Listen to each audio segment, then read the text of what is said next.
welcome to the channel. Welcome to the show. Welcome to RHMax. Sorry for the late start. Busy day. Tendies, he's ready to go. He's firing. He's in the green room, just fucking doing some. He's like doing some pull-ups and chin-ups and everything. He's ready. He's ready to bring it. He may bring some alpha. He may not, depending on how he feels from time to time. So we're gonna find out. It's gonna be fun. Say hi to the chat real quick before we jump into it. Red Squirrel. Red Squirrel's here. Love me some Red Squirrel. Torin. Torin's here every time. Give Torin some respect. Like that thumbs up, sir. What's up? Paul. Chad. Good to see you, Chad. It's been a while. I usually see you in Jim Rat's chat, but good to see you. Sofa J. Mango Junkie. How's it going? Has HEX even had a real bear market yet? Or bull market yet? It's definitely had a bear market. Freudian slip, perhaps. Dixon's here. What's up, man? Nikki Crypto. Yeah, I think some of you might have met in Vegas. Some of you might not have, but good to see you all. Pumperoni. I like that name. Yeah, I was trying to type Dixon right before the intro. I had like 4 seconds left. I'm like, okay, type it. And then, of course, there's a lag. And then that's why the stream cut out for about 2 seconds. But I tried my best. Love you as well, Jerry. Long time. I know what you're saying. Synthwave. Anyways, we got a good show. I think it'll be a good one. I think I finally got Tendies on here. The Wendy's 4Tendies, if I'm saying his name fully and correctly on that. And he knows a little couple things about PulseX, and he may be able to answer some questions. Again, share the link. AMA style as well. I guess every interview is AMA style. Every stream pretty much I do, especially the ones on the weekend. I try to make them even more so. But yeah. Just put on the Telegram, put on the Twitter.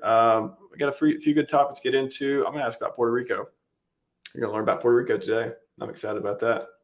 Without further ado, welcome to the show, 4Tendies. What's up, guys? Happy to be here. I'm happy you're here as well. Are you still like you were at Vegas, you said? I was in Vegas, yeah. So how do you feel after that? Sometimes like when you have a lot of like dopamine release, everybody's, so friendly and everything like that. You come home, you're like a little depressed. You feeling that, or are you like charged after it? You feel like good about the community? I was there for like 1 day because I try not to stay. If I stay more than 2 days, I'm just like sick, like mentally. Yeah. It's just a weird feeling. I get sick physically every time I go too. Shout out to Yash for watching. Got me sick last time. Oh yeah. Yash was there. He wasn't. I didn't see him at the after party. He said, "Oh, I see you at the party." I didn't see him there. But maybe he was there. He was just going hardcore at it. But no, it's I believe he probably was. Believe it. Him and Vince and Joe and Josh and everybody just like doing. Yeah, I know. Anyways, yeah. I spent 1 day there, and then the next couple of days I just did road tripping because I'm like, this city, I got to get out of here. Awesome. So, which I missed the mansion party, but whatever. I heard it was cool, but I got. I wanted to go there. I wanted to meet people. I wanted to go to the conference to meet people, give away a bunch of swag, and go to that one party. Who sponsored that party? I forgot what it was. Power City party. Okay. And that was a great time. So I got my fill, and the next day I was like, out. I'm out. Yeah, I feel like the big thing is like the little events. Like I think like we talk about HEX, crypto, ETH, PulseX all year long. Right. So like, unless like a conference is really going to bring, a lot of outside, adoption, then I feel like just having like, maybe everybody meet up in a city and just doing little events everywhere. That's the best way. Cause I mean, like a lot of times it's just like, I've onboarded people at the bar. I mean, when we were renting supercars in Vegas for the HEX conference, we were like onboarding, a bunch of rich guys there. So it's sometimes like those things, it's even easier, because sometimes like a conference can, especially if you're charging money and a lot of money, like $200 to enter, it's just going to be a circle jerk of our community. Whereas like if we're all like meeting up at a bar and stuff, like you're going to meet other people, people are going to say like, oh, you guys all have the same icon. Like, what is that? And then you're like, oh, listen, brother, let me tell you about what changed my life, So give them the HEX Bible. Yeah. Yeah. We have some local meetups here too in Washington State. Jerry is one of the organizers as well. And yeah, it's crazy how many people actually ask what is HEX? What is that logo? Like, what is it? I never thought, I'm like, oh, no. It happens all the time. Like they ask, they want to know. It's kind of crazy. yeah, me and Molly have like onboarded like flight attendants and stuff. Like, is that your company's logo? It's really nice looking, you know, like That's what stuff they like think. that. We're Yeah. like, well, no, like let me you know, like let me tell you. Yeah. So We yeah, have 10 just or 15 of us sitting at a table and they're like, oh, is that the company you work for? And we're like, yeah, we all work for hex.com. Let me tell you about how it works. Yeah. So really hex.com works for us. it's true. I'm trying to start slow. I don't come off as strange. If I start talking about like, well, it's not really a company, it's a cryptocurrency, and they're gonna be, well, what? No, just let me take your order and leave. But yeah, I try to be like, oh yeah, whatever good feelings you got, let's go with that vibe, and we'll correct it later as needed. So let's just embellish, not quite lie, but embellish a little bit. And I don't know much about you, and I know a lot of people in the community do, but I know you're in Puerto Rico, right? And I want to get into that, but like, sure. And we talked about in the green screen, God damn it, green room a little bit about, you know, how long I've been in crypto and it sounds like you've been in at least that long or more. I've been following Richard since 2017. That was, he was kind of 2016. I got into crypto. 2017, I found Richard. Couldn't be one of the best things that ever happened to me in my life, like mentally and financially. So for you, like what, you know, how'd you get into crypto? When did you find Richard? You know, what was your introduction to the community? You know, go through all that good stuff. So I started like messing around with crypto in like 2014. I was like just using it to play poker. I mean, like maybe Bitcoin was like $200 ish, something like that back then. And so I was just like playing poker online, using the dark web, you know, for nefarious activities. So the original use case of like, you know, Bitcoins back then, the Silk Road and all that, you know, just partying a lot. Like I was starting to get into, you know, like personal finance and stuff. And I was like, you know, kind of adopting like the Boggleheads, like very traditional, very, you know, safe, slow investing approach and stuff. And I was like, oh, maybe I'll hit $1 million at 40, you know, working all the time and stuff, just, you know, crazy like that. And so I had already like used Bitcoin, you know, for that kind of stuff. And then one day, one of my buddies that I was like playing online poker with, he's like, hey man, why don't you invest in Bitcoin? And I was like, man, that stuff goes up and down too much. Cause I think it had gone to like 1,000 or something and then back down, all the way back down to like 100 or 200, something like that. Yeah. And I was just like, and then I can't remember. I think it started moving back up again. And this was like late 2016. And I was like, you know what? Like volatility is how you make money. If this isn't going anywhere and it's just getting bigger and bigger, like, and it was still a super niche back then. I mean, you know, because that's when you got into it. You know, when I got into it seriously, it was like 2016. So like when I started buying like crypto to invest, like Bitcoin was like maybe around $600 if I remember correctly. And I think it was similar for me. I think my first Bitcoin was around 600. Yeah. Yeah, and it's like, it's kind of crazy because like, if you've been in crypto a long time, you see how things change. And I can't remember who it was, but somebody else that was watching a stream and they said that like, I think it was Gerardo. And he said that like right now is probably like in HEX is probably how it was like early in Bitcoin. And, you know, just very like tight and stuff like that. And as time goes on, we're probably destined, unfortunately, to be like the Bitcoin community over the long term, you know? And I mean, like, I think you've been in since day one too. You probably already see that it's a lot different now, some for the worse, you know, than it was when we first got in. Because it's like a numbers game, right? Like you have more people, you had 100,000 people, and there's going to be 1,000 of those guys are going to be assholes, right? So you know, the percentage of the numbers go up. And like if you ever read comments in the comment section, right? It's like 1,000 people can say something great about you, but if 100 people say something shitty about you, it's the 100 sticks with you worse. So I think like especially now in the bear market, we're starting to see more of the negative side of the community, and that's, you know, it's unfortunate, but it's, you know, you've been in long enough, you know, it's like just part of the cycles. So it's just you know, it's just where we're at. Like the community was much more positive, you know, when we're making new all-time highs and stuff. But yeah, it's crazy to see over time how communities develop and stuff. And I think this has been the funnest bear market. Like for me, it's like, I don't know, maybe because I started streaming in it, maybe, and I've got to meet a lot more people. But for me, I haven't been bored at all. I see the negativity and stuff, and I definitely see it a lot more than before. But it's just like, I don't know. Everything's good. Everything's good for me. I know, it goes up and down. It's going to come back. I'm happy to have the opportunity to keep DCA and stuff like that. So Yeah, I think like naturally in bear markets, the natural instinct is to leave, to walk away, to stop buying and all that. So if you can get out of that self psychology, and I mean, we see it all the time. I was streaming with Dixon the other day, and people were saying like, well, I'm done buying now, and it's like, dude, this is probably when you should be buying the most, like that. And that's just a natural thing that your mind's going to tell you that to protect yourself, right? Because you've already gone through so much pain, and well, they've been buying all summer too, right? They've probably Mhm. been buying all summer. Now they are done buying because they see that price go down so much. Yep. But I mean, like, that's the thing, is like when you're fresh out of a bull, like everybody's saying go up, go up, go up.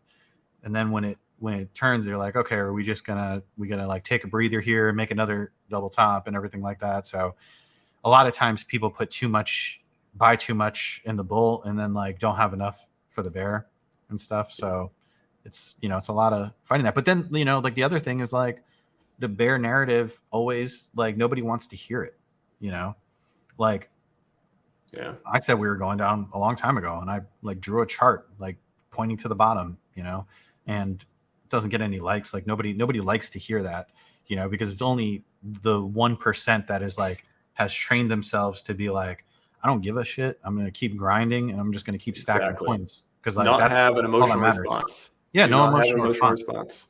Yeah, and it's like I see it all the time, man. Like I could call out people in the community that are emotional as hell, and I'm like, oh, Hex is making a local top here because like this guy's getting too bold, or and you could see when they're just like losing their mind, like, okay, it's gonna bounce, and like think about it. It just Think rendered the about like fourth Lambo. recently The in the fourth last Lambo few just days. came in.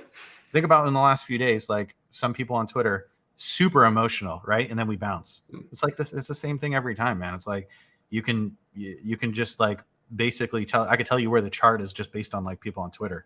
So it takes a long time to fight your emotions and stuff like that. But that's what all investors should be trying to do. So yeah, it's almost like it's a chart of human emotion. Almost. Yeah, it's interesting how that works.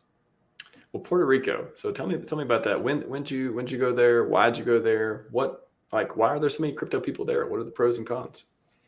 Well, so in America, this is not tax advice or financial advice, but in America, the only way to, get out of like paying taxes on like capital gains and stuff like that is Puerto Rico. Canada has Antigua. Like Antigua is Antigua and Barbuda is like the Puerto Rico to Canada. And so there's been like various laws over the years, Act 20, Act 22, it's now Act 60, where you essentially basically say you're going to live on the island more than half the year. So you have to stay more than half the year here. And you, get set up with a tax lawyer, CPA. Can't work W-2 anymore. So you have to own a business if you want to work still. But you pay no taxes on capital gains. So for crypto guys, it's kind of amazing, because if you go with a lot, a decent amount of money, and you're buying in the bear, like think about it. Think about you're getting all these coins right at zero. PulseX, Pulse, you're getting them all at zero. They're not going to have a price right for 2 days. So then when the price happens, you're already holding them. So when you go to sell them, when the price goes up 1,000, 10,000x, whatever, you pay no taxes because it's just capital gains. So it's, for crypto, I think if you're making good money in crypto, like it, either leaving the country and going somewhere that they don't have taxes at all, or Puerto Rico is a good option for me. I didn't have enough money to where I could, with good conscience, like leave and just say like, I'll never, ever work again, because you just never know in crypto, like what's going to happen. Like I would want a solid amount of like other assets and stuff other than crypto if I was going to say like, I'm never, ever going to work again. So came here last year, checked it out, went, stayed in San Juan, went to the other side of the island in Rincon. It's like more of a beachier vibe and stuff like that. Stayed out in Rincon like I think longer than I was out over here in the city. And it was just really, really hard to like get anything done, like pay people to do anything. Like, oh, need AC fixed. You know, it's like it's gonna be 3 weeks, and you're like, I'm gonna die if I don't have AC for 3 weeks. You know what I'm saying? So it's like that kind of stuff. So me, Motley, some other people came out here. The other people decided that they were like, oh, I don't know, maybe I'll just, you know, do one more cycle and then leave the country for good. Now, if you leave the country, you have to pay an exit tax. So there's that. But you know, like going to, and you've seen a lot of Americans have done that in crypto. There was, you know, tons of people. Like I went to Portugal too. Me and Motley went to Portugal to check that out because, you know, in Portugal, crypto taxes were 0. I think they might be changing that. I can't remember, but we went there, and I mean, like, man, we were having dinner, tables next to us, popping champagne. And I'm just like, I'm like listening, and they're like, yeah, you know, you can farm DAI for, you know, like, so it was like there was tons of crypto guys out there too. Wow. And yeah, it's kind of interesting when you go to those hubs and you meet, and this is absolutely one of them. I've met billionaires in crypto down here. I mean, there's a lot of people. There's YouTubers out here and stuff. Because like I said, if you do your own business, you know, if you have your own business, you pay about 4% tax. So you could have a YouTube channel. Imagine your YouTube channel making, you know, 100 grand a year or something like that. Back in the States, you're not making all that much, but here you're only going to pay 4,000 in taxes. So you take home 96,000, you know, on top of everything else that you're doing in crypto. So, you know, one of the, you know, big things is starting up, you know, YouTube channels and stuff like that. So there are some of them. Someone in the community may or may not be coming down here. Looking at you, I know you're in the chat. And so if he comes here, I think our plan is to like set up a real studio and like go, you know, try to make a real mainstream, legit like crypto channel, like compete with BitBoy and stuff like that. But, you know, there's a lot of financial incentive for that and stuff too. So, and, but yeah, I mean, it's really cool when you get around so many people doing interesting things in crypto out here, and you start like bouncing ideas off of each other, and it's pretty cool. So like, why does everyone go? I guess that's the question. Like, what are some of the things business wise, and, you know, I just don't want to live in Puerto Rico. Okay, wise. so like, what are some of the counter arguments against going?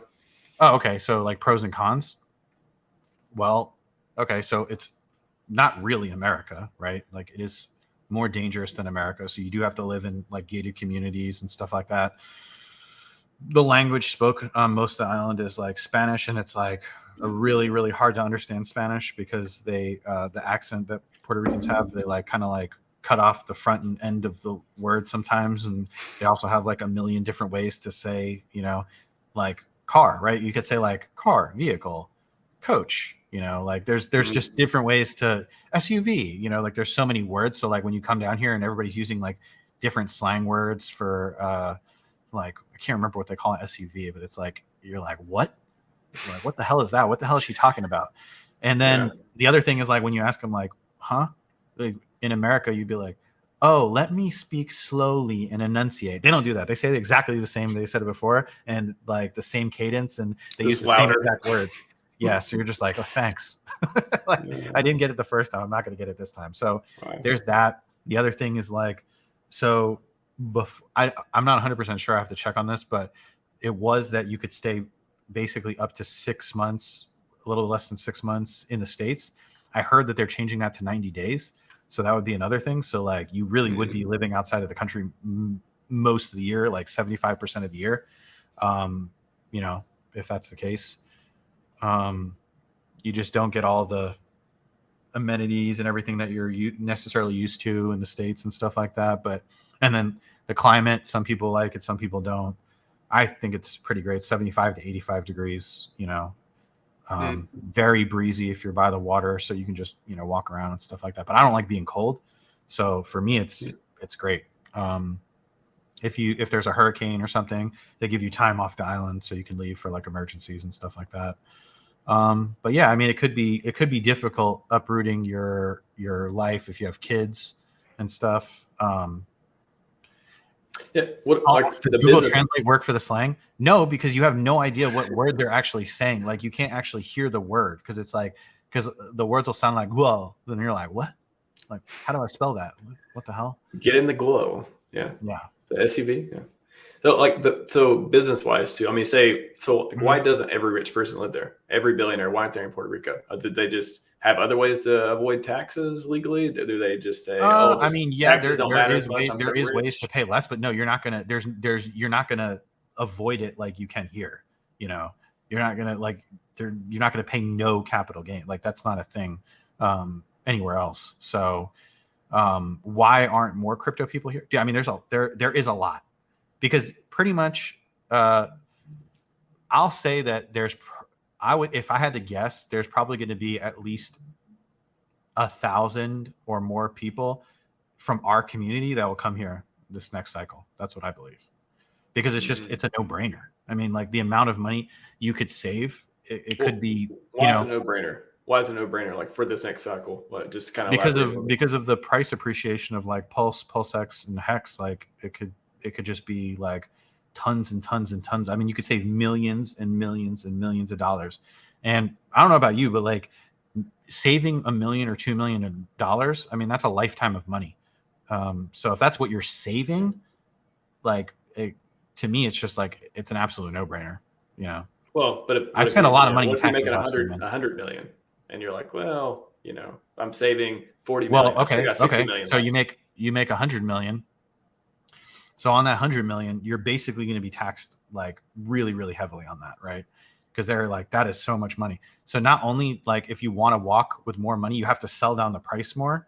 You have to hurt the price more because you're not efficient with taxes, right? And that's why Richard himself has said, go to Puerto Rico, because he doesn't want like whales hurting the price more than they have to because of taxes, right? Like if I have to pay 500,000 in taxes, that means I'm definitely selling at least 500,000 more because I want to have that X amount as take home. Well, does borrowing factor into this? Like, you know, like people are saying that like, oh, borrowing, blah, blah, blah. Like that's not there's no clarification on that right now. Like ask your CPA, but like, I'm 99% sure if you're like, they say that like the exchange of one coin to another or anything is taxable. So it's like, good luck to you. I think the consensus is liquidations are probably, an event, a taxable event, but the borrowing aspect, I'm not sure it's clear. I've heard from many people that they don't think so. They think that it would be taxed. So like, again, why would you want it? Like, to me, it was stressing me out too much, like doing my taxes and then paying these like exorbitant amounts of money. I mean, I last year in taxes, I spent more than multiple years of my income working in taxes alone. So it's like, why wouldn't you come if you could? Now, you know, it can be stressful. I mean, like if your girlfriend's not here, if your significant other needs to move, like, so if you're married, you can't like leave your wife in the States. Like she's got to come with you and, basically be living the life with you. You got to change your licenses. You can't vote. Like I can't vote in US elections anymore. It is an ordeal. Is it worth it? Yeah. And that's why like there's so many hexagons out here. I mean, there's like people talk about Hexaco, like this is Hexaco. We've had like multiple like parties at our house and had like, 10, 15 hexagons come over, and like, I don't think that's happening anywhere else, like a routine basis and stuff. So, no capital that's like, we can't even have them all over because like the place isn't big enough to have everybody over. Like that's how many people are here. Wow. So I'm telling you, it's going to be 10 to 100x that the next cycle. I think it's going to be a lot of people, because it's like I never wanted to pay a lot in taxes because like I don't trust the government with the money. I'm like, I don't want to buy missiles for the US, like bombing people and shit. Like I want to pay as little as possible. Millions of people do it. Is it bad? Yeah. But so next cycle, how do people do it? How would they do it next year? Let's say PulseChain launches by May or something like that. Like what would it actually look like, the process of coming down to Puerto Rico for HEX? Well, I mean, it kind of sucks because like the time to do it is literally like now for next year. Like come in, and if you can afford to, like come in January, because you want to.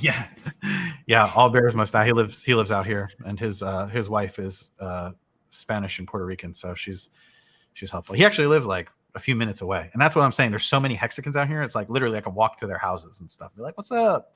Nice. So it's pretty crazy. But so like next year, still going to be the bear market, right? We might not even get the coins to next year. So like if you're out here and then you file your status and everything like that, and you get those coins, you won't owe taxes on those coins.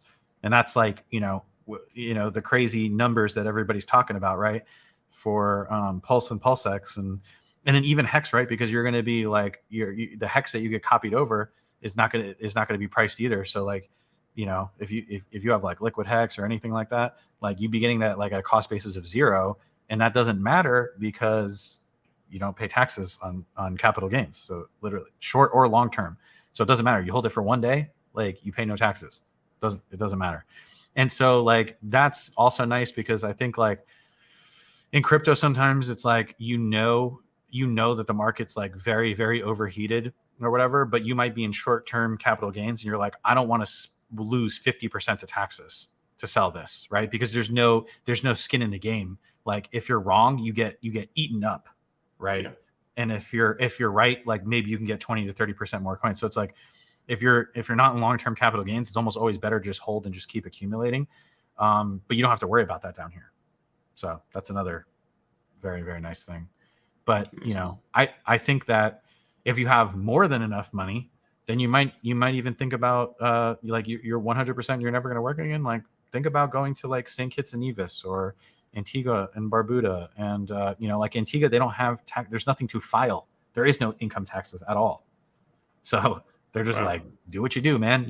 Like, and the island is expensive and stuff like that. But then you could, live in, places that aren't taxed as well, like Monaco and Dubai, and you could just have your citizenship in like Antigua or St. Kitts. St. Kitts has visa. I think it's like 140 countries. So you get a 10-year visa for the United States. So you could go in and out of the United States as much as you want. So there's a lot of options. And so I say to like look into all of them. And I mean, like if your net worth is 200 grand, start looking into this stuff now. I was doing all this stuff. You can ask my coworkers. They'll all tell you that I was looking up houses in Puerto Rico years ago. Last bear market, I was looking it up. I was like, I want to know. I did my research, So just be ready. Don't wait until, you're like, oh my God, I'm rich. What do I do? Take it all to Puerto Rico immediately. Don't talk to anyone. Just go there and stay until they kick you out. No, don't do that. Well, it was funny because like I told Motley, I was like, I'm going, man. I'm like, I'm going with or without you, but I'm like, I can't do this this tax stuff anymore. Like it's too much, And he's like, yep, like with Pulse and PulseX and everything, like it's kind of a no-brainer. Got to do it. So, and I mean, like, there's been plenty of people out here. Some of like the billionaires and stuff that we know, guys that made like a ton of money. They've been in crypto like pretty much since the beginning. So some of these guys have been out here, 7, 8, close to 10 years, and they're still here, So I don't know what the average time frame for somebody is, but like when you're making a lot of money, like the incentive is really to stay out here. So, at some point, maybe you're just so rich that you don't care anymore.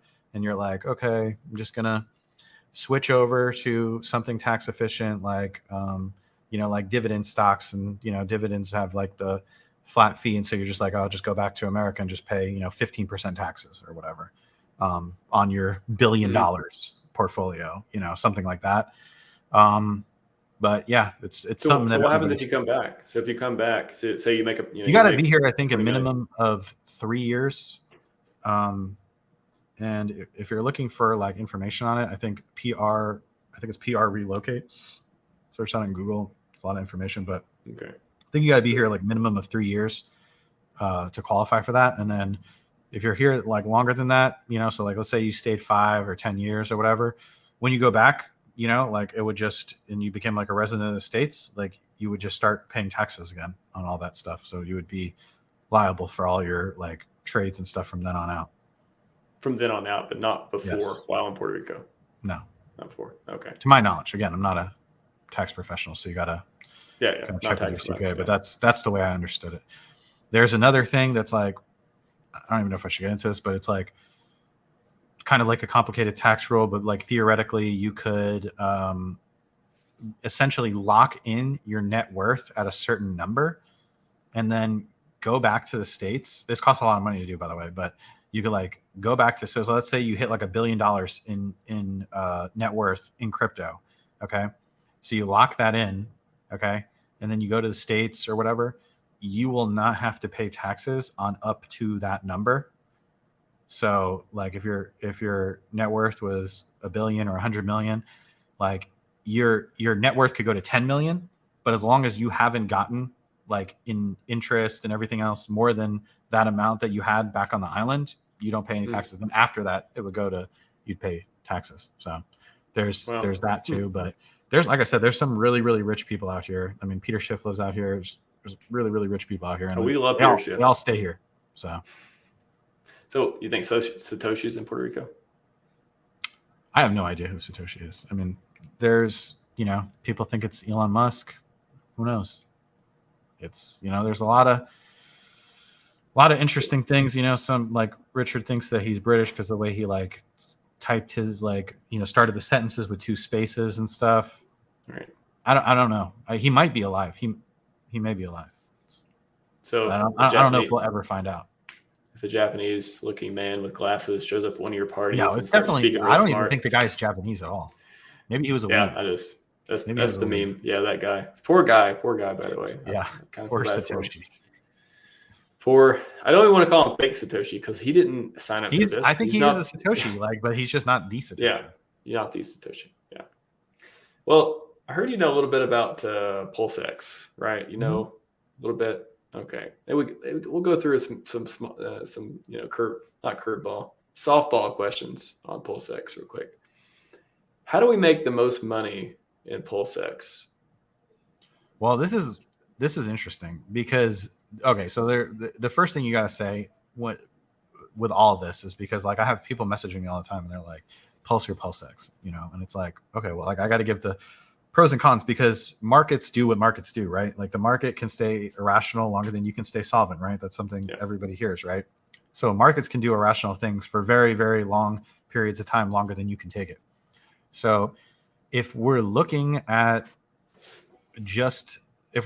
like, pros and cons, okay, well, same community, right? Same founder. So a lot of things are the same. So then there's the use cases, okay? So the first thing that people say is that ETH has outperformed Uniswap, so Pulse should outperform PulseX. Layer 1s typically do well. This is the average return of a layer 1. This is the average return of a DEX. Okay. It's apples and oranges, though, because Uniswap didn't come out until many, many years after Ethereum. Okay. Yeah. Uniswap also had a different token distribution. They gave away a lot of free coins. They had VCs lock up money. It's not exactly the same as PulseX. PulseX is also deflationary with a buy and burn. Very, very different from Uniswap. So it's like you can't really compare. Like it would be almost like comparing, like, do you think it would be fair if like, okay, Dogecoin, the network, right, processes Doge transactions, is extremely hyperinflationary. Is it fair to compare the returns of Doge with PulseChain that is deflationary? Like it doesn't make sense, right? So just because something is similar to another thing in its name does not necessarily, or like it's the category you want to label it does not mean that its actual function is the same, and you should judge it based on past history of other coins. Like it doesn't matter. And here's a perfect example. We've had many copies of HEX. Okay, what have all of them done? They've all basically went to zero. Well, if the code was basically the same, or maybe even like some people have said it's a slight improvement, right? Maybe they get rid of the OA's coins. Maybe they lower the inflation. Maybe they raise the inflation, something like that.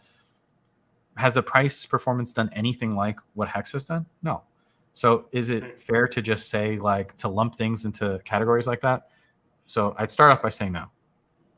Secondly, Pulse and PulseX are similar but different. So Pulse has a burn, okay, and the burn is cool. Like burns are awesome, right? We see it with EIP 1559. It reduces the inflation on Ethereum. The reason that with EIP 1559 it's so good is because gas fees are very, very expensive. If gas fees are very inexpensive, it wouldn't be burning very many coins. Okay.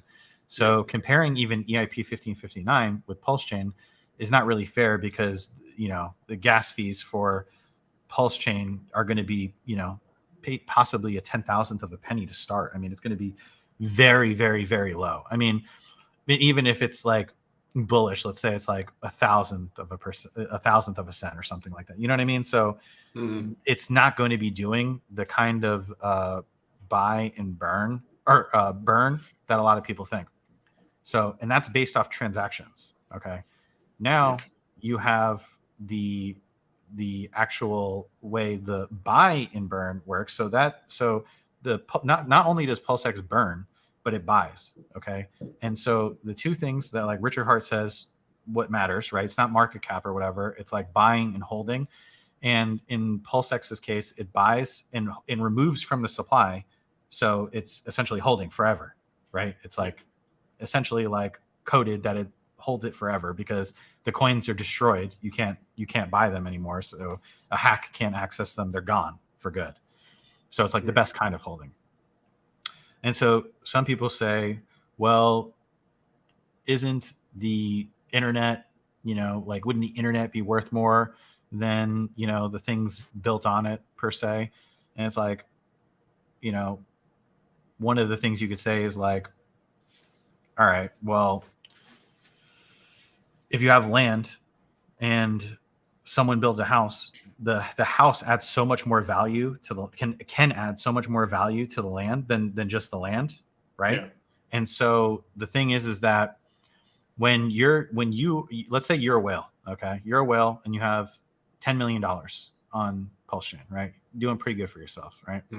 Let's say you move that $10 million to another wallet. Maybe you paid a fraction of a penny, okay? So you burned a little bit of Pulse. Okay. Awesome. Yeah. Cool. Now you're one person, but let's say you buy that 10 million of USDC on PulseX and let's say you buy whatever. Okay. If you're buying PulseX, awesome. If you're buying Pulse, awesome. Like it doesn't matter because it's based on the volume and it's going to buy and burn. And it's so much higher than what the burn is. The buy and burn is so much more, like exponentially so much more, that from like a mathematics perspective, if you're looking at the game theory is superior for PulseX.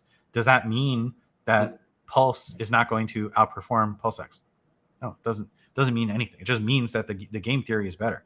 But if people run with the narrative that layer ones are so good and that they always outperform, they can outperform. It's funny. The Federal Reserve says that they have to take inflation seriously because if everybody believes that inflation is going to be high in a year, it's going to be high in a year. Like, manifesting works in multiple ways. So if the consensus is that like Pulse is the valuable token, it will be valuable, So you can have the better game theory and stuff, but if every time like PulseX is being bought and burned, like somebody's like, man, I really need Pulse, and then they sell their PulseX for Pulse, it could theoretically do better, even with a great buy and burn. The thing that I love about PulseX is that, like I've said it before, and people really like this, that PulseX has a built-in God whale, and the PulseX God whale has bigger bags than the actual God whale. And why is that? Because the PulseX is a function of the total volume. So if the God whale comes and he's like interacting on the decks and stuff like that, the PulseX God whale becomes stronger because it's based on volume. So it's more buy and burn. And let's say PulseX is bearish, right? If PulseX is bearish, then more coins are being bought and removed from circulation. And like the transactions on PulseX and the testnet have like died off drastically, and it's still over, I think, 65 billion coins, which would be, 6.5 million at the 10,000 to 1 rate, right? And so you imagine just a 10x, that's $65 million that would be bought and removed from the supply. So it's pretty interesting. And I mean, like, K4K said things like, well, yeah, if we just have PulseX people not put too much liquidity in, like the buy and burn could get ridiculous. Well, my counterpoint to that is that, like, tragedy of the commons, like, people are going to do what they think is best for them. They're not going to think about like the greater good. Like, everybody just, you ever hear people like, we're all going to buy HEX at midnight on the first of the month, and we're going to pump the price, like, that shit never works. Because someone's like, oh, are you? So yeah. Apparently you've never been a part of a coordinated pump and dump group, sir. Those things, they work for about 4 hours. And, yeah, exactly. They get counter traded. So interesting point about manifesting, PulseChain manifesting the being the winner, or whatever that means in that way. So bringing people in, like, what's the best onboarding tool? It seems like PulseChain is the best onboarding tool into the ecosystem. PulseX is like, how you use the ecosystem in a lot of ways, but PulseChain is what really draws people in. I think honestly both do, because one of so at that party that we had not long ago, Trevor had his Trevor Sarver in the community. He had some of his friends from the States come in. They were complete no coiners, and they were just like, oh man, all these like retired people from crypto, and we're all decked out like in Pulse and PulseX and HEX gear, and of course everybody's shilling to them, and one of the guys was like, this kind of stuff, it does seem interesting, he's like, I'm a traditional finance guy, and I said, okay, well, come here. And, I brought him to the computer and I was like, hey, look at this. And I showed him, like, how to become the market maker, how to get fees on that. And he's just like watching the money, like, pile in and stuff. And he's like, man, it's really interesting, right? Like, if you're into finance, like, it's more than just like sitting and hitting buy on a stock, like, actually becoming E-Trade, is pretty cool. Yeah. And even if like that's not the optimal play for you, and it's truthfully not the optimal play for most people to be the market maker. A lot of people are better off just like finding those assets and holding long term. And we talked a little bit off camera that had the staking feature not existed for HEX, maybe we wouldn't be as successful as we are, right? Yeah. So sometimes the best thing that you can do is to just hodl long term and not just like try to give away your coins and stuff like that. Well, someone says this guy didn't sacrifice for PulseChain. Bro, I probably sacrificed more than your entire net worth for PulseChain.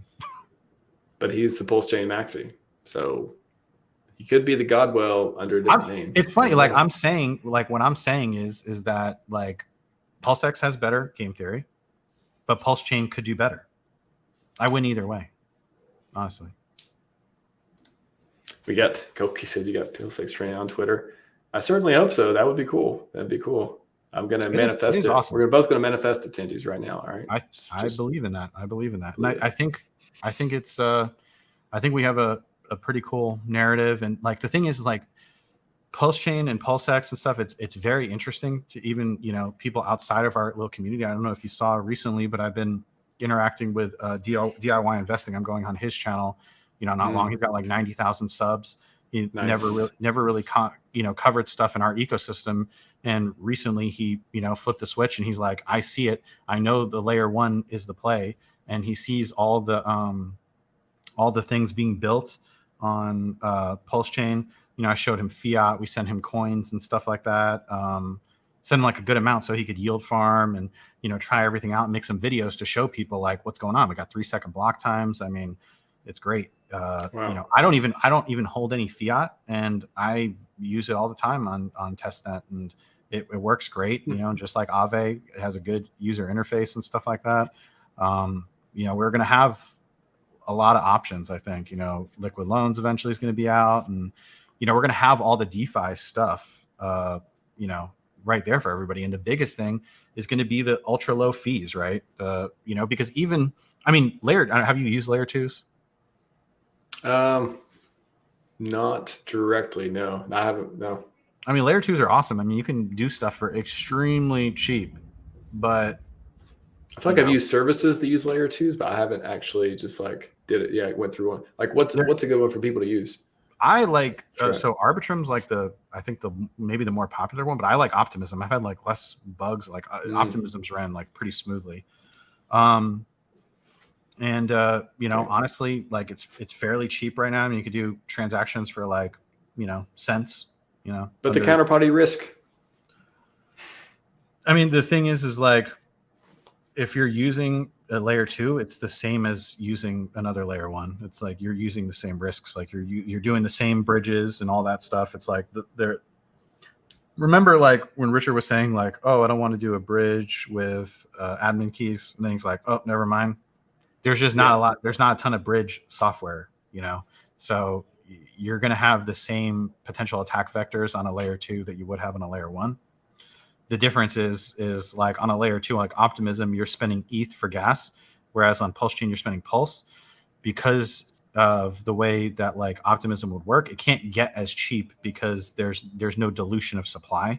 So with PulseChain, the dilution of supply means that you can do transactions for essentially free, right? Like when I show people like a transaction on testnet, I'm like, okay, let's say that, this is the starting price, the 10,000 to 1.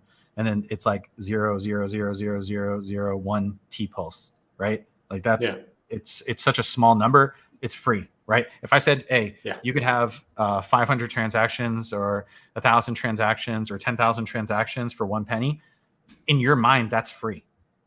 Like, sure, you might be paying a fraction of a cent, but that's basically free.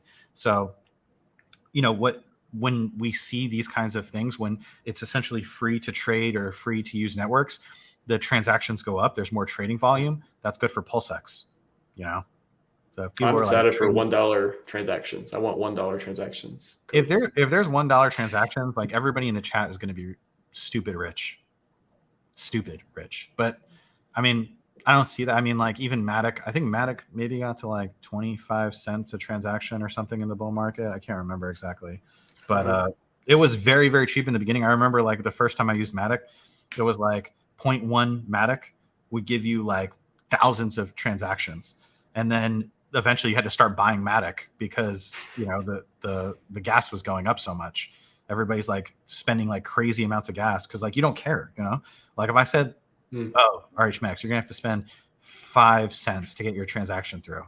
Even if the base transaction is 10,000th of a penny, like 5 cents, you don't give a shit, right? So you're just like 5 cents, I'll take it, And so people are just hitting like max gas, like fast. So well, so back to the original question as well. Like, what are the ways to make money? You can make money on PulseX via the token going up, but within PulseX, why are people going to use it? Like, why is all these different features going to get triggered? Like, what are like single sign staking, LPing? Like, what's the best? Yeah, so like I think it's cool that they're adding in the buy orders, like limit orders and stuff like that.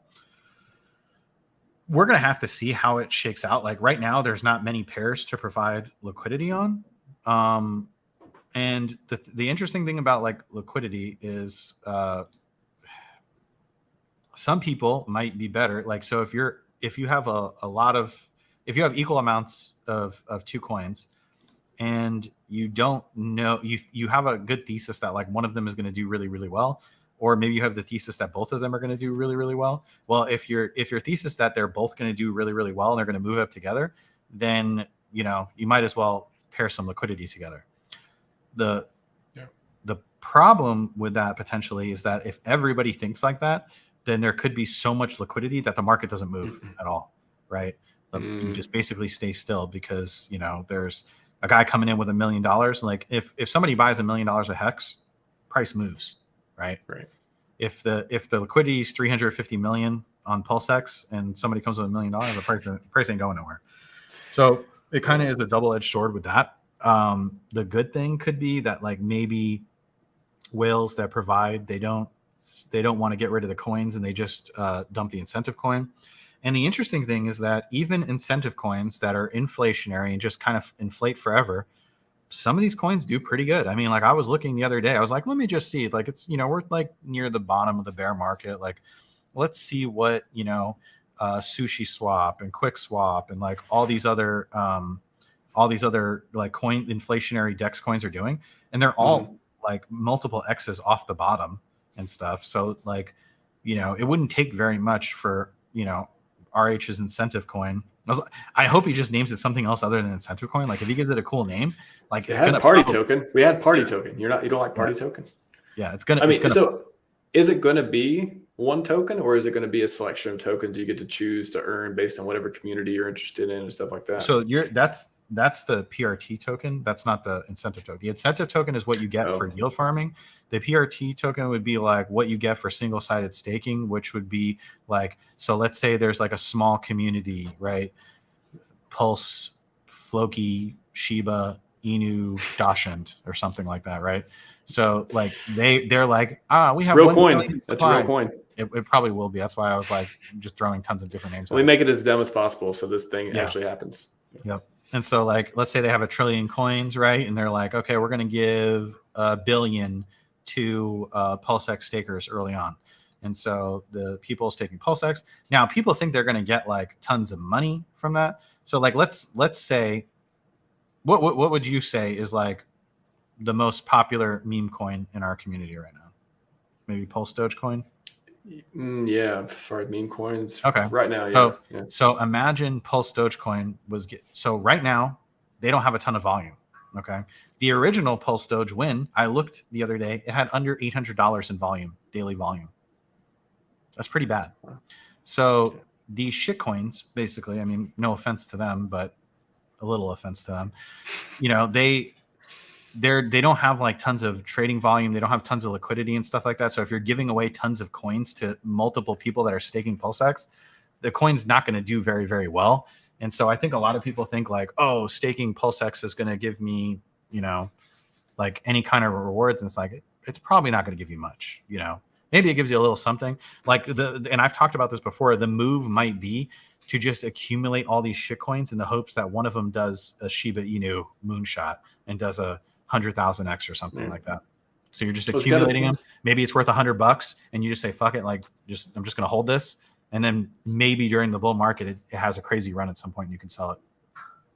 Well, on the incentive token too, is that if that's the dump token, why would you want to earn it? Shouldn't you want to hold it for something? I mean, is that staking? The thing is like, okay, so you're like applying logic to memes and stuff like that. Like, why would anybody buy Pulse Dogecoin to begin with? Like if he gives it an interesting name, it's another RH token. Maybe it's not maybe it's his least favorite token, but it's still an RH token, right? And so maybe somebody says, I want to own most of this. The other thing is that people can add value in any way. I've thought of multiple ways to do it for the the coin. Like if he had like a homepage or whatever and said, okay, if you want to, or even the community could do this, right? You could make a very popular PulseChain website and then have like banner space for like ICOs or whatever and say it's going to cost 10,000 incentive token to list for the month. Now you have a burn mechanism for incentive token. And so let's say the website takes 2% and burns 98%. Now it's, it could be offsetting the inflation and stuff like that. But even in the coins that don't offset the inflation, even in the bear market, they're up multiple X's from the lows. So these things can run, like even the incentive token, which you think nobody wants, a whale could want it. And it could go up 100X. You just don't know. So you can see a lot of pairs. Some people, it might be better to just like buy and hold, for a while. And then when they think that it's doing really, really well to sell, other people will dump it as soon as they get it.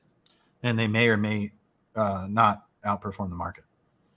I can hear RH now. I don't want to see cheap incentive tokens anywhere. It's quite possible. So maybe a lot of it depends on the liquidity pairs too. Do you think there'll be like incentive token Hedron, incentive token, XYZ?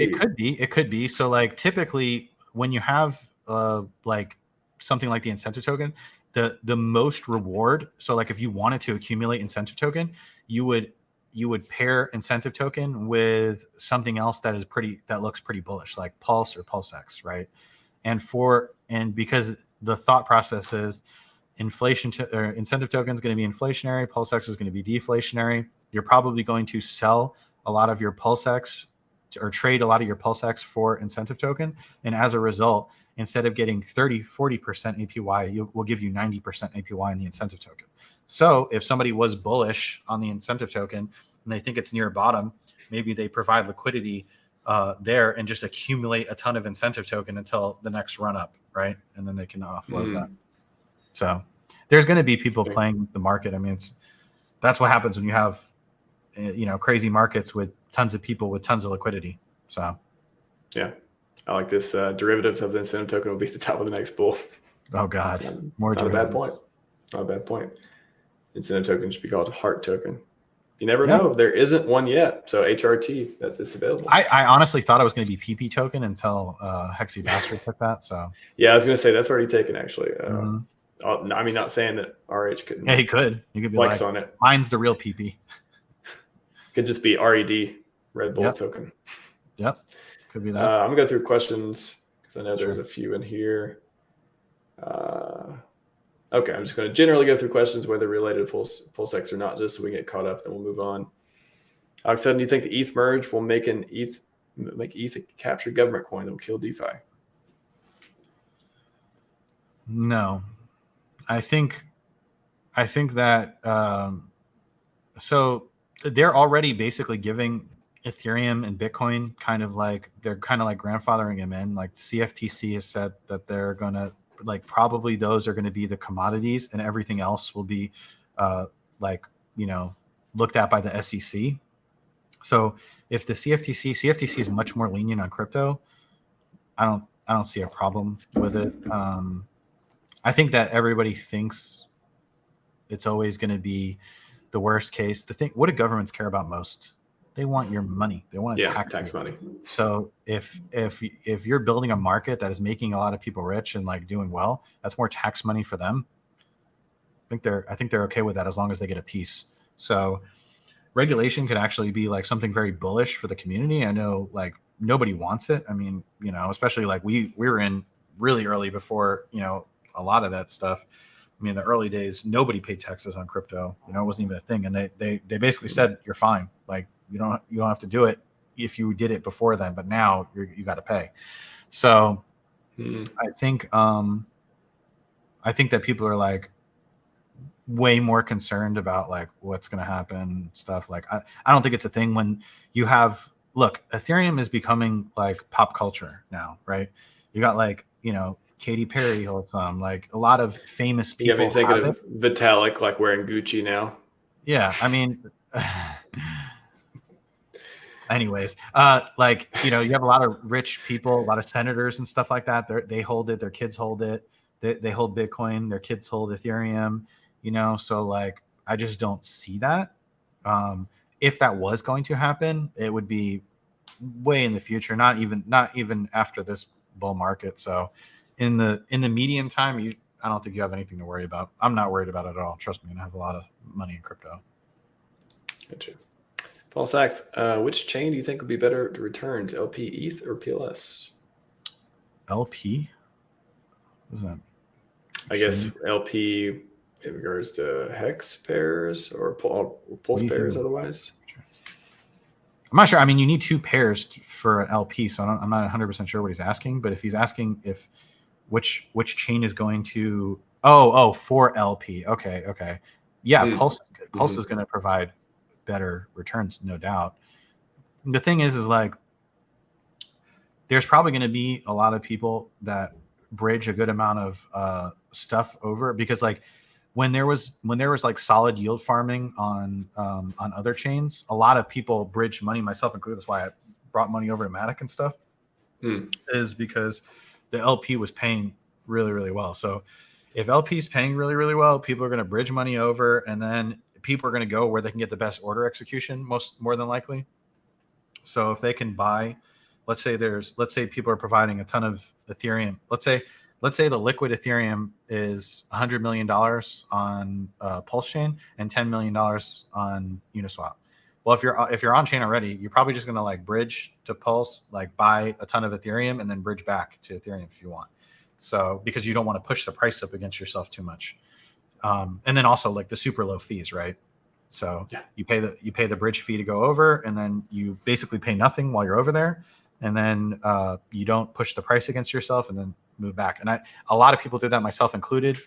In the last market cycle, there was a lot of if you wanted to swap USDC for DAI, your best bet was to go to another chain and do that.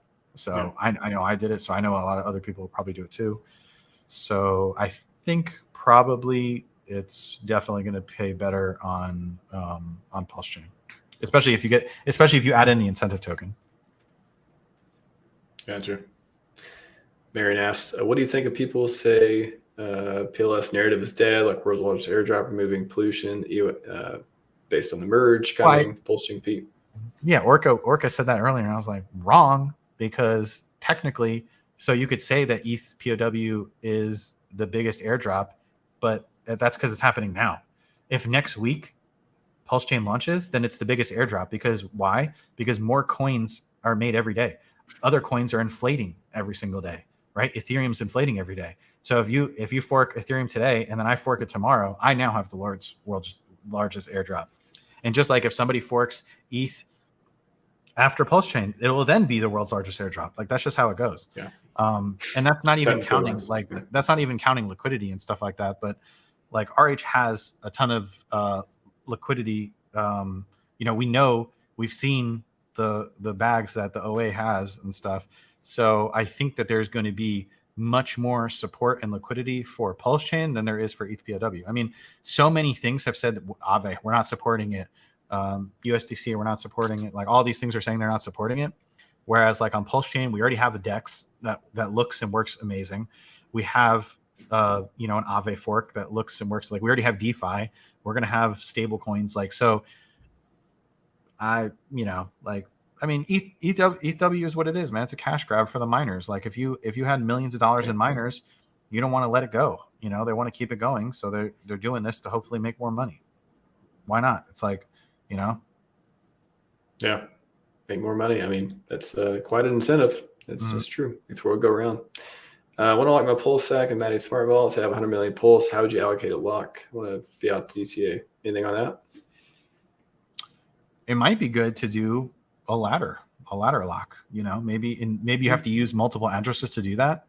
So maybe you generate 8 addresses or something like that, and you lock a little bit for a year, a little bit for 2 years, a little bit for 3 years, a little bit for 4 years, a little bit for 5, something like that. It's hard to say what you should do in your situation because I'm not you, what things matters. Yeah. What things matters is like your age, your health, your family status, what are you looking to do in the coming years? Like how financially free are you, like based on all those things. And I think if you're married, you should talk it out with your spouse too. But like, what are your goals and stuff? So, think about all that and then decide, then think about what price appreciation you think is possible and then cut it in half and say, okay, maybe 30 to 50% of that is realistic. So like if you really believe that's going to do 1,000x, maybe it only does a 400x or a 500x. Okay. So then allocate based on that so that if your 1,000x hits, then you're more than happy rather than, under happy. Good point. What would the ratio have to be pre-bridge to give up pulse for PHEX? Probably the other way around, right?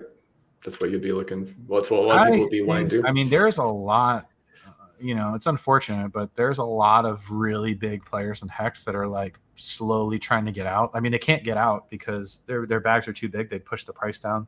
Yeah. We had a guy the other day that if he market sold, what he usually does, he usually market sells.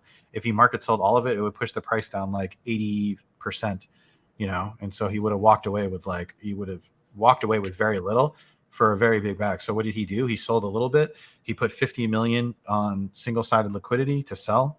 So he has a sell wall up from 4 to 10 cents. And then he staked the other 150 million over the course of roughly a year. Okay. That's one guy. There's other guys doing the same thing. Wow. So you got to ask yourself, some of these guys, the way out for them might be to go from HEX to Pulse after the bridge. So you got to think of that too. But I don't think that I think it's tough because it depends how bad, like how low Pulse or HEX goes for Pulse. Because if it goes really, really low, then you might be like, oh man, this could be a good deal, but do you also want to give up, if you sacrificed and got a good rate, do you want to give that up, that golden ticket up? It's hard. It's tough. And I can't tell you what I have to see it I have to see everything and then like make an on the fly decision. I can't like, you know. So if you had a bunch of whales that wanted out of HEX, and there's not enough liquidity to fill anything without murdering the price and getting less and all this stuff. So you're saying that some of them may be, you think on the pre-bridge there will be some action around there could be, yeah. There could be, because also like some of these guys are not smart. So there's plenty of people in the community that have a lot of money, but they're not that intelligent. So maybe when they're doing the pre-bridge before there's price, they do some stupid stuff. I wouldn't be surprised. Let's just say that. I threw some crazy. I mean, I think I've said before too. I think it'll be very irrational. But funny enough, this kind of plays in irrationality, because if they get PX and it's the airdrop, the dumpable airdrop, and they're trying to get out of HEX, I mean, the ratios could be insane. If you're trying to dump all the PX to get the thing you want because you want to get out of at least one side of it, and you got the airdrop going on, then. And it depends how much liquidity is there going to be in, like how much Pulse gets paired with HEX. It really is hard to say. Well, how would you benefit from that? Like, are you saying that people who hold Pulse, who may want to give some up, can get a really good deal on PX, stuff like that? Yeah, I guess it just depends, because it's like maybe you went really, really heavy into Pulse, and maybe you sacrificed a lot of your HEX for Pulse. So then you could benefit really, really good by, like, everyone's going into Pulse now. Pulse is going up versus everything, right? And HEX is extremely low. And so maybe you get your whole bag back for a little bit. Maybe you buy your whole bag back for 10% of your Pulse. So maybe you sacrifice 80% of your HEX, right? And then you only have to give up 10% of that HEX to get 100% of your HEX back. You see what I'm saying? Wow. Yeah. That's possible. So we just have to see. It's like speculating on, it's too much of a shot in the dark. Like when people ask me for price things, I'm like, well, I mean, there's so many things you have to see. How many people are using the network every day? What's the volume every day? What, like you can't give an accurate thing, because I'm like, okay, what if they pair 1,000 Pulse with 10,000 HEX? Or what if it's 1 billion Pulse with 100 million HEX? Like, who knows, right? So you can't say what's going to happen. What if the wells are so crazy? They're like, all right, 1 for 1, PX or Pulse. I think that's what it's going to start at. I think that's like how it will start probably. But like how much liquidity gets put at that, and then it starts changing and stuff. Like, who knows? Well, that doesn't mean the price of Pulse is going to be like 3 cents, right? It means that the PX is going to go down a lot. Not necessarily, because we won't know the prices until like someone bridges money over and does a buy. And then like, so like theoretically, the way I've explained this on other streams is that if you ever play a video game and you're playing like World of Warcraft, okay, so imagine World of Warcraft just came out and I want to buy this horse in World of Warcraft, okay, and they say it's 80 gold. Okay, 80 gold. How much is that in US dollars? It's nothing in US dollars, because you can't buy 80 gold yet. But once the Chinese farmer sets up and starts like, killing goblins for gold and starts selling it on his website, well, all of a sudden now there's a bridge, right? And I can buy gold with US dollars. So now there's a ratio. So then everything in the game becomes worth. Everything that's denominated in gold has a US dollar value now. And it's the same thing with Pulse. Once people bridge money over and then somebody buys with Pulse, now everything's worth money. Yeah, I think that's what we're interested in, is the price after the dust settles. Wow. That's going to be crazy. Somebody pulls close to us. You know something? You know anything that you're not saying? Know anything, please? I heard some. This is the thing, man. I don't like giving people like. Okay, so you remember when like Kinetic said like, oh, I have like inside information because of the highest of stakes that Pulse is launching at the end of May or whatever, like mid-May. I can't remember exactly when it was. And then, bruh, it's friggin' September now. So like, yes, I have heard something, but I don't even want to give it credit because I wasn't there. So if I didn't hear RH say it, like, and someone else is telling me he said it, like, I'm not going to spread that. Yeah. But I have heard something. So who knows? He's lying or he's telling the truth and RH is not telling everybody for some reason. I don't know. Well, I think RH is not saying much because people keep getting mad at him for saying things at all in the last few months. Yeah, But, and so like maybe he interesting. did tell this guy, like a time frame. I don't know. I think if you just keep thinking March, you'll be a lot happier the next few months. Just keep thinking March, and if you get lucky, you get lucky. Yep. I got a question from Jaden. What are the thoughts on staking for perpetual tokens? Anything about those staking pools you want to talk about? I don't think it makes sense, honestly. But I like that, like, you could maybe lock them up, but there's so many variables with what's going to happen with the premium and discount getting closer to when the stakes end. I've said before that, like, if you have, for example, Maxi is great, right? You're holding these things. The bad side about Maxi is that you're holding these liquid stake. And I told you I have like stakes that I did for $300 that are worth 6 figures now, right?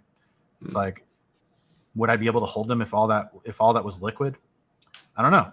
Well, they do have diamond hands. They did introduce diamond hands to let you stake it now. Yeah. So I'm gonna get to that in a second. But like, so if you would maybe not be able to hold that, that's a shame. But the other side is that if everybody is ending stake at the same time, let's say it's 300 million hex ends on one day, you have 5,000, 10,000 people that staked stake the Maxi coins. They're all getting that hex. Potentially staking the day before or months before, you might get a higher ROI than waiting for those coins. So you might diamond hands to get a little bit higher ROI, but then end up losing more money by holding it the entire duration. So there's that. So, your mileage may vary. I'm not doing it, but. Gotcha. Your fan Maxi's back. What's the most objective answer you can give to this one? It's just a copy and paste of Uniswap. Okay, so it's a copy and paste of Uniswap. Uniswap is not deflationary. It doesn't have a buy and burn. That's like the biggest part of PulseX. It also doesn't have yield farming in the sense that there's no incentive token. So how can you compare it? It doesn't seem very comparable to me. It's apples and oranges you were talking about earlier. Yeah, it's apples and oranges. But yeah, I mean, we'll see what it does. Like I said, the market can stay irrational longer than most of us can stay solvent. I don't even think about the Pulse versus PulseX. I'm just like win-win. It's like win-win. Yeah, they're both going to do good, guys. Like buy, you get 50-50. Why not? I mean, like I'll probably buy the one that's cheaper when they come out. Like I'll probably be loading up on the one that's like discounted versus the other. That's probably what I'll be doing. There you go. I can tell you one thing. I'm not FOMOing in. Like I won't be buying day 1, 2, 3, 4, 5. Does that mean you're selling day 1, 2, 3, 4, 5, and then buying the dump afterwards? I would never. No. I mean, first of all, this is a bear market. This is not a time for selling. It's a time for accumulating. But I'm not gonna. You were in HEX day 1. How did that go? Yeah. Did you FOMO day 1? Did you put a lot of ETH in? I'm trying to think. Yeah, you're making me think. I did. This a long time ago. I did. I remember exactly how many ETH I bought a lot off the market, but yeah. It was painful, man. So I'm not doing that again because I think everybody's waiting for it. It's going to be a lot of like pent up stuff. I'm going to let it blow off, and then when shit cools down, that's when I'll start accumulating. When it's 1 penny, you tell me if you can't sell it. Okay. The other thing is that like you maybe shouldn't do that if you don't have any coins. Like I have a lot, so I sacrificed a good amount. Smart man. Mm-hmm. Any price prediction? 6 months, PulseX, anything? Like I said, I mean, let it come out. Let it be out like a month or two, and then maybe I'll give like a price prediction for like the bull market range. Like this is what we should hit. If we get total euphoria, maybe we hit this, something like that. But you just gotta see, man, because it's like you're just speculating on something. It's like saying there's going to be 10,000 people at PulseCon, and then like nobody starts coming in. You're like, oh. How was that PulseCon? Much easier. It's much easier to be there and like maybe guess day 3 when you were there. Not 10,000 X at PulseCon, but it was fine. It was fine.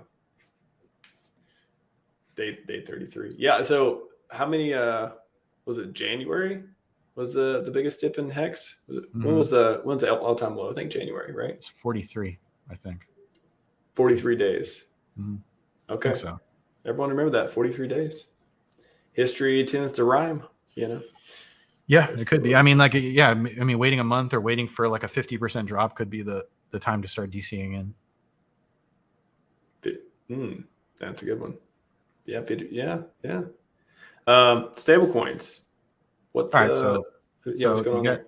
You have USDC in your wallet. It gets copied over. Okay, that USDC is not pegged, right? It's not redeemable. So the move is probably just to sell that for PulseX, whatever coin you want that is essentially supported by the community. So the big ones would be Pulse, PulseX, HEX on the Pulse chain. Now, if you can wrap USDC and bring it over, then it's theoretically redeemable 1-to-1. Okay, so you could do that. Liquid Loans is going the route of essentially like Sci, which is the original DAI, which is basically locking up the underlying native gas token and then taking a loan against that for and then you have a stability pool that people can provide to and get rewards and stuff like that. So that's going to be semi back, semi algorithmic.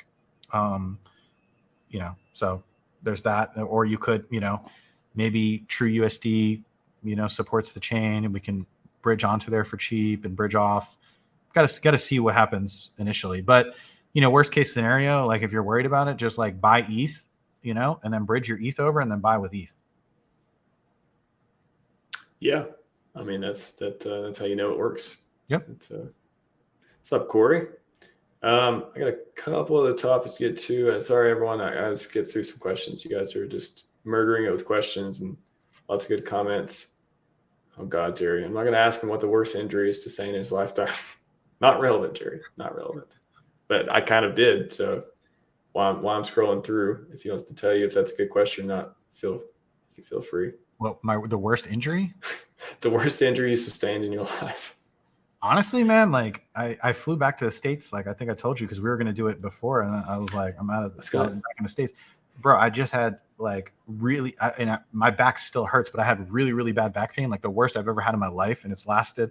The worst I've ever had like back pain for was maybe like a day or two. This has been like over a week, and it's like pretty bad.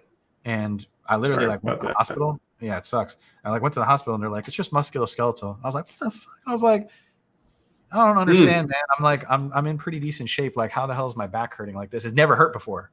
Doesn't make sense. But I guess that's what happens in your late 30s. Your body starts turning against you. I'm hearing all this. I still feel like a kid, but yeah, it's a little bit more painful. 20 years of computering really hard for you, sir. It's catching up. Yeah, it could be all the sitting and stuff like that. That's why I'm always like fidgeting. I need like a standing desk. I have one, but sometimes I do like a little squat. Yeah. Just to it pops every once in a while. But yeah, that's back pain is no joke, man. Like get that taken care of. Take care of your eyes and take care of your back. You're going to need them for a long time. That's right. I want to ask. Okay, before we get to ETH, we'll do the ETH merge last. But I had a question. I think you may have some good nuance around. When people make a new HEX stakes these days in September 2022 now. Yeah, we're in latter parts of 2022. What should people be looking out for? I've heard like, okay, look at the biggest in-stake days and avoid those because you don't want the selling ladders. Should you always do HSIs? Like, what are your best tricks? Well, so HSIs are really cool, but I think that at a minimum, everybody should have basically a 15-year ladder, and then I like the idea. I mean, honestly, I like the idea of like looking at like when stakes are ending and everything like that. But I also like the idea of you knowing what time of the year, whether it's your birthday or just an important day for you or something to look forward to every day that you can it's that delayed gratification that you can reward yourself. The thing I love HSIs. I love the idea of HSIs and everything like that. But the fact that you can sell them and all that, I think that before you do that, everybody should native stake on go.hex.com and have that staking ladder. And even if it's just one stake for your birthday every year, just have that like foundation. Because if Hex ends up surviving long term and doing what we think it could do, like it's going to do great things. And even if it just has does a tenth of what it did last cycle, then one of your stakes, like if you're buying now and then staking it out, like just one of your stakes is going to pay for all of the money that you put in. So, I would say, get that stuff taken care of first. And then sure, you can start speculating on some of the other stuff. I mean, like, if Hedron's really low, you can maybe buy that to get older T shares and stuff. So that's like a great thing. But I always say, like, do the important stuff first, right? So like, if you're ever listening to people, they'll tell you, like, get an emergency fund, get the stuff done that you got to get done first. And then you can start getting a little spicy, a little fancy. You want to get some Maxi to hold liquid. You want to get, whatever. You want to get some HSIs. You want to get some Hedron. You want to get some Mycosa. And I love all that stuff. I mean, I have it all, but yeah, I think you got to do. And unfortunately, like, there's people that are coming up in the community that haven't made it yet. And some of these people are like new, and they're saying to focus on like the wrong things first a little bit. And it's like, dude, look around. Like, I'm around a bunch of retired people here from HEX, and it's like, they all did the same thing. Right. So going against that is not. What is that formula, by the way? Like staking for the long term. Like, the thing is, like, look how much T-shares have gone up in the last, 3 years. Like, you stake for the long term, you ride out the volatility, make a good ladder. It doesn't have to be every week, doesn't have to be every month. It could even be once a year. But, set that up to where you're not going to deviate from that. And then when the time comes, like if you did a 15-year ladder, and then let's say next year it's still the bear market, right, on your birthday or whatever day, you could always just say, I'm just going to roll this whole thing out, 2 or 3 years, and just keep going from there, or put the interest out, 15 years, and then put the principal to the next year or something like that, roll it into a bigger stake. I mean, there's a lot of stuff you can do, but like, you should get the big stuff done first. I think you should just follow the recipe that's worked for other people, and a lot of that's thinking long term, because I see a lot of these like YouTubers and like new people in the community and stuff like that, and I'm like, I know these people would not have been able to hold when ETH dropped 95% last bear. There's maximum FUD, Bitcoin was doing better, everybody's saying ETH is a scam, like, people just don't know because they weren't here. But I highly doubt those people would have been able to to hold liquid, and most people can't. That's why there's not many people in crypto that are retired, right? There's not. It's not like there's a ton of us. Well, when they say too, okay, I think the most common, you talk about people not wanting to stake or things like that. Yeah. The point, I guess, the biggest thing that comes up is, well, I don't think HEX has another 100x or 1,000x in the next couple of years. That's my timeline. I want to invest in the next 10,000x within, 6 months to 2 years, whatever it is. They just don't think the multiples in HEX are there anymore. What would be the counter to that? Like, how would you be like, no, you're not thinking about it the right way, or do they have a point? Like, what would you say? Think about like this. They're the biggest players in HEX. A lot of us staked for 15 years before it was worth anything, a fraction of a cent, and we were thinking about the long term. You're going to have diminishing returns in any asset, but as the time goes on, it's going to be more and more safe. So you're telling me you want to find the next 10,000x. Like, when HEX did a 10,000x, there was like nobody here. There was nobody in the community. It was a ghost town. We had one streamer. Like, it was, and I don't even know if Hexologist was streaming at that time. I can't even remember. We might have had no streamers. The community was extremely small. Everybody was calling us scammers in the chat. So no, you think that you're going to find it. I've been in crypto a long time. It doesn't happen. I've said it many times. I had a friend kill himself, and he's been in crypto many years because he just couldn't take it anymore. Okay. So like, you think you're smarter than everybody else. You think you're going to do really, really well. There's a reason why I say that you should still be buying ETH, because it's the safest with, from risk return ratio. It's pretty safe, right? It's got most government clarity, and it still has a good amount of X's left. So it's like, it just becomes a thing where it's like, the next generation of hexagons, like we were talking about, like when another 1,000 hexagons move to the island, hex is that much more, the safe play, right? Yeah, maybe it doesn't have 10,000x left in it. Maybe it doesn't have 1,000x left in it. Maybe it's another like 500x over the long term or whatever. But you're still getting paid interest. Like if you watch DIY investing thing, he overlaid the Bitcoin early cycle with our cycle. It looks almost exactly the same. The difference is that Hex is paying you for the long term 30, to 50% APY to hodl through all of that. So if you want to risk it and go for something that is unproven and everything, just know that you're taking more risk, So putting. But can you take that same argument? Don't you think the Bitcoin maxis said that about Ethereum, maybe even Hex? Some of them, like how does it? Absolutely, yeah. How does it make this time different with Hex? Like why is it different this time? It is and it isn't in certain senses, right? Like, so Bitcoin has less X's, right, than Ethereum. The thing with Ethereum is that Ethereum's game mechanics are just better than Bitcoin's. And even when it was inflationary, when I was early in ETH, I think it was like over 8% inflation. So it was over 8% inflation. Bitcoin was going down, but I still thought that, it just had so much more use case and use potential that it would eventually flip Bitcoin. I mean, we were talking about the flipping in 2016, early 2017, right?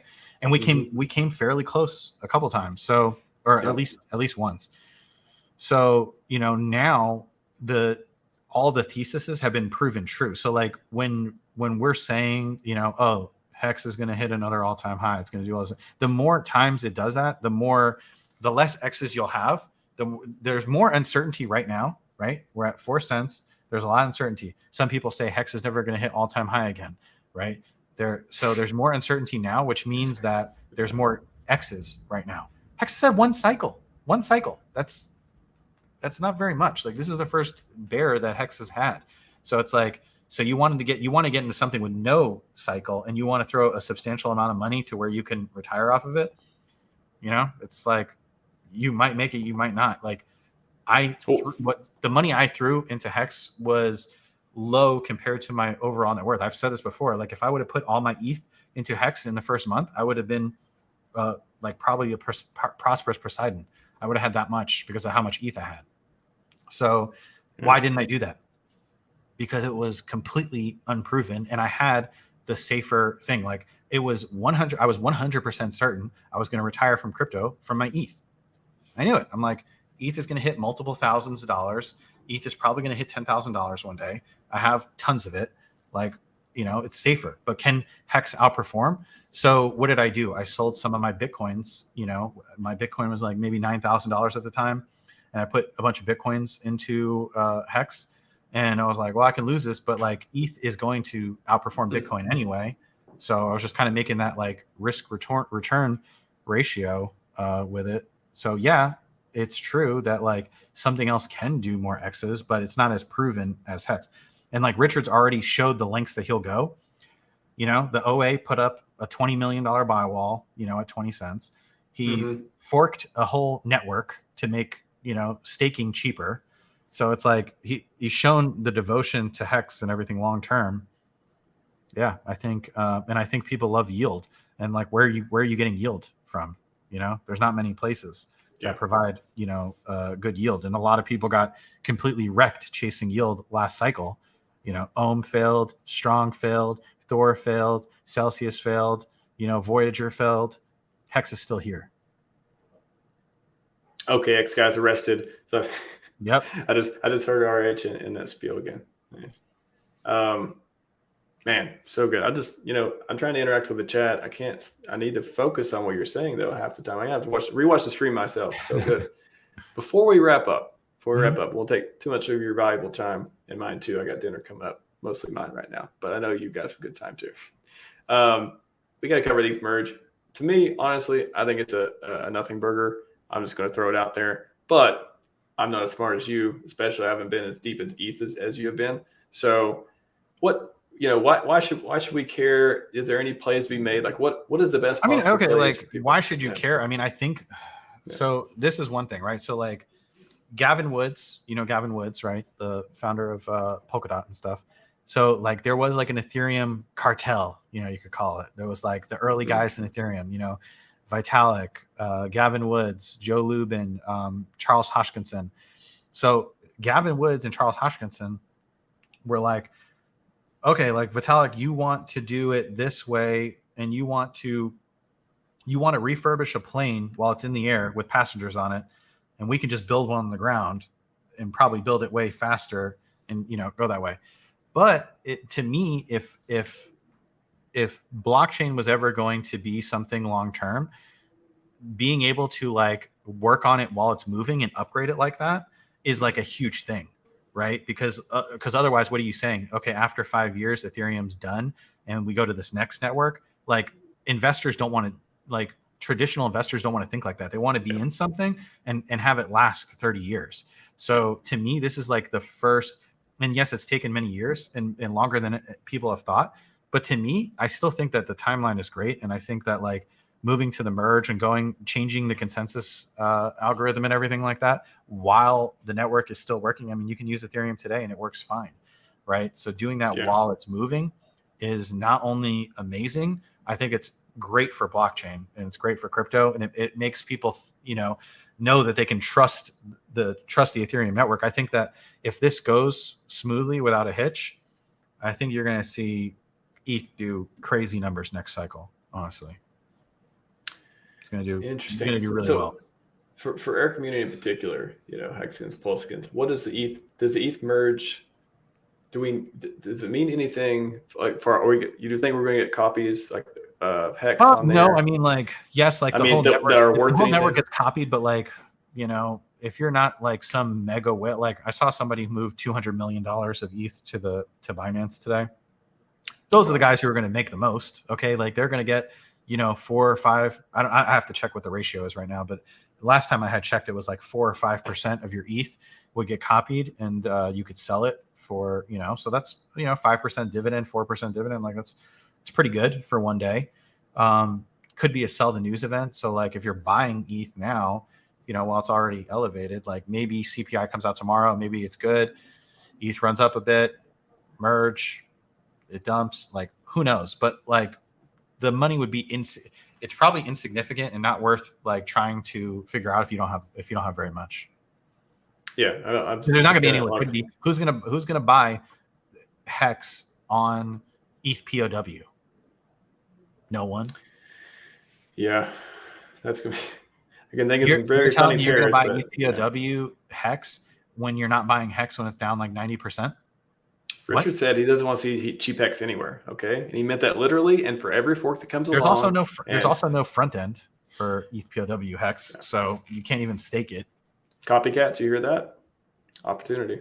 Just saying. I mean, basically nobody, like they might support the ETH POW like trading, because how do exchanges make money on trading, right?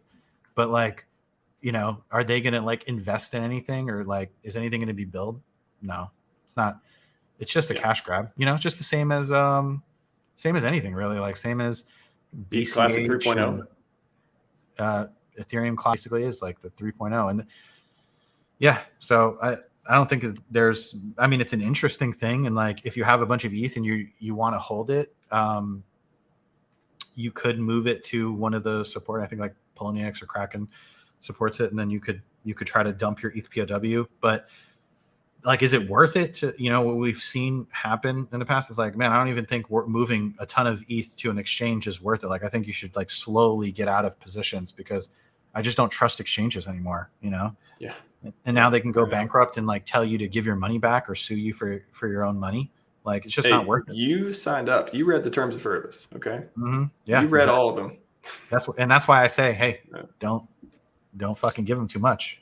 Like the whole point of crypto is to be in control yourself. So you're going to give up, like what RH says, catching up pennies in front of freight trains, right? You're going to risk, like, let's say you have 2,000 ETH. Okay. You're going to risk your 2,000 ETH to get a 5%, dividend one time. You're going to risk that you could never accumulate again. Probably just doesn't make sense. So don't sell your money. That's what I always say. I agree that it's good for crypto. I mean, certain people, especially in our community, they're like, oh, ETH, whatever, old technology. It's the biggest event in crypto up until now. So it is, and ETH has been pulling the market up. I mean, we should be way, way, way lower than what we are, but ETH, it's an exciting thing. Like, I mean, I'm not an ETH maxi anymore, but like, I told people in the bull market, I said, hey, when the dip comes, you better be getting enough ETH to where you don't ever have to get. Why not? Like, you're in the market, right? You're in 2020, 2021. Why are you going to get priced out of ETH? doesn't make any sense why you should. When it's dipping like this, you guys should be working extra shifts to get ETH, to get HEX, you know, but definitely ETH, because you don't want to ever get priced out of the market, you know, because if the fees go up, you want to be able to, like, you know, now you have a validator, or you're delegating to a validator kind of, you know, and you can earn ETH in fees. Now you have money to DCA into PulseChain. Now you have money to use the ETH network if you want to for some reason. So don't get priced out. Yeah, I think you're always going to need ETH. You're always going to need PLS. I mean, for when are you not going to need it? It's going to be it's going to be around. It's like, to me, like, people chasing one Bitcoin over like 32 ETH like never made sense. I'm like, yo, bro, like the 32 ETH it turns you into a miner for, you know, like the number 2, which is probably going to eventually be the number 1 coin. It's a no-brainer. Yeah. Well, where do you see, you know, 2 or 3 years from now? Do you see, I think HEX, PulseChain? Well, so ETH, but like, you know, so is it like ETH, Bitcoin, PulseChain, HEX? Like what? They'll never give us because of they don't like the way the OA coins were done. Like, Richard basically was like, okay, this is how you calculate market cap, and this is how everybody judge crypto. So he hacked it basically, you know, and just like used his logic. He's a very logical guy, and was like, okay, I know how to make the number 1 coin. So they're never going to give that to us. Like, it's never going to be the crypto consensus. So yes, could HEX be the number 1 by market cap? Absolutely. Are any of those sites going to ever list it as number 1? Probably not unless we really, really just keep dominating, and we keep growing our community, keep growing our community. And when our community becomes like, it's outpaced Bitcoin, it's provided better returns, like, and it just keeps growing like that, eventually, yes. But just because it says number 1, no, it would have to be like a social, everybody's like, okay, these Hexicans are actually good. They're still here 5 years from now. You heard on a recent interview, guy said, if HEX is over 4 cents in 5 years, then I'll say it's not a scam. So like, these guys, we have to get these guys to agree when they're going to capitulate on whether HEX is a scam or not. And then we need time, right? So you got to prove them wrong. Yeah. What about PulseChain? Look how what do you think? In 2013, Michael Saylor said Bitcoin was a scam. How long did it take him to buy? Okay, so like, it's going to take time. So he could be online gambling right now, though. He could be busy with that in the bear market. True. So what about not going to take 3 to 5 years. Like, it's going to take longer. What about PulseChain? Where do you think it ends up? I think it's going to hit the same kind of obstacles, honestly, because of RH. But I think that's going to hit less obstacles. I think people are more, because the thing that people don't like is the amount of coins that gets produced. So there's no producing of coins in PulseChain. So people are less likely to call it a Ponzi, because you're like, can something that deflates be a Ponzi? You know, like, how's that work? And like, so it's going to have. Now you're saying they're going to use logic. Are they going to use logic, or are they going to say, "Oh, made by Richard Hart"? No. True. Yeah, the Ponzi King is what they'll call him, or something. So I think it's the Spam King, actually, because that one stupid thing 20 years ago. I wish I was on interviews with people. I'd be like, okay, so you're telling me that every ad you've ever gotten in an email is a scam? I don't think so, bro. I don't think so. Now they're even sending postcards, physical mail. When does it stop? Where does it stop, everyone? Yeah, like, come the fuck on. So, HEX but I think it's going to take time. I think we're going to have some obstacles, but like, you know, like I said, with DIY investing, like the mainstream guys are starting to come over. They're starting to see the value. And like, I mean, watch, like, you know, if you're watching this, like, you know, watch some of his videos, like, support, you know, people that maybe were once cold to us and they start warming up. Support them, you know, show them, you know, we don't have to be like so aggressive to everybody, you know. People make mistakes, and eventually they find the winning team. Like, that's how it's always going to be. Same thing with Bitcoin. Did Bitcoiners attack Michael Saylor when he called it like scum of the earth, you know, crap back in the day? No, they welcomed it with warm arms, and that's how we should be as a community when people are, you know, embracing our stuff. If they turn on us, then it's one thing, but like, when they're wanting to make videos and everything about it, and like people in the comments are calling it a scam, go and support these videos, guys. Give them likes, give them comments, you know, because, you know, we have our own community, but like, when people outside of they're getting other views, they're getting other people to watch this, you know, so like, go support those people also. Don't just stay in our ecosystem. When other people are supporting HEX and PulseChain, go support them, and, you know, give them likes and support. Yeah, no, I'm still watching the Valuetainment episode. That was one of the best. All the like latest Richard stuff. It's a lot of fluff. It's just like, oh, let's just go through the greatest hits. The Valuetainment, I was like, this guy was super prepared. Asked great questions. Lovely lady over there. She was saying some good stuff. Richard is talking good. He looks a little tired, but whatever. Excellent production value. I love that. Yeah, you see the numbers going up in our, the numbers are going up in our, staker counts and everything like that. So that's the important stuff that we want to, keep growing on. The price and everything like that will follow later on. Man, excellent conversation. Tell people where they can find you. What to at do. 4Tendies on Twitter. If you want to hang out in the Telegram, it's t.me/Legion VC News. That's where I'm most active, but I'm also active on Twitter. And stop by HEX merch if you want, some shill gear. Oh yeah. And I say it many times, like this is wearing this kind of stuff, like it's like an icebreaker for people to talk to you and stuff, and who knows, you might change their life. Yep. It's happened before. There's people in my chat room that I've met like at coffee shops and stuff, where they had like a Bitcoin shirt on or something, and then I'm like, hey, what's up? And we start talking. So they might start talking to you, you might start talking to them, but that's the good thing about crypto flows. Coffee shops, not a problem in Puerto Rico. That good? Oh, there's tons. I drink mostly like frozen chai tea lattes out here because it's hot and they'll cool you down, man. They got some in Old San Juan that just like so nice walking around. But yeah, there's good coffee shops. Yep. I've been to Old San Juan. I've been on the other side too. What's the city all the way on the west coast? On the west coast, Rincon, Aguadilla. It's like a surfing. That's another one I've been to. Has a very nice name. I forget the name of it, but yeah, I did like a circle around the island. Nice. Stuff on one trip. Nice. Yeah, it was cool. Old San Juan, been to the middle, been to the east coast. Yeah, very cool. Very cool. Yeah, Rincon has like this taco spot there that is so good. It's like best fish and shrimp tacos I've ever had in my life. Cool. Yeah. Mayaguez, that's where it was. Yes. Thank you, Identity Block. Yes. Shout out to Identity Block. I had the best flan. Best flan I ever had in my life in Mayaguez at that restaurant. Yep. Yeah, flan's great. I don't, Tres leche too, man. But what happened was it ruined me. Just like going to Japan and eating all the best sushi and all, just the regular ramen bowls. I come back here, I'm like, oh, this tastes like shit. I don't want this anymore. I can't eat flan anymore. I can't eat flan anymore. I know. I've had that happen too. It's annoying. Do it. Cool. Well, thanks, man. Thank you for your time. Shout out to chat. Killed his great questions.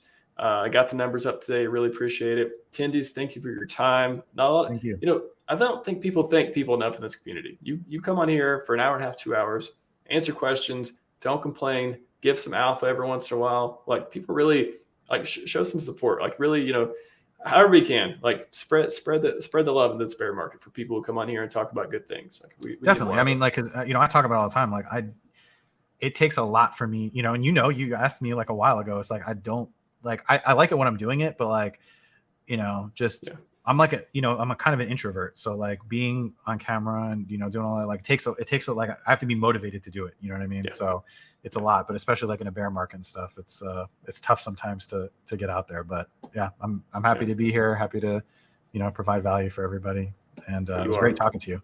We'll do it again. You certainly are providing value. Appreciate it, sir. All right, everyone. I will be back. I don't know. I think Wait's gonna let me know when they want to talk about stuff. Maybe Thursday, it sounds like. We'll see Wednesday, Thursday. They got a launch coming up. I'm curious about.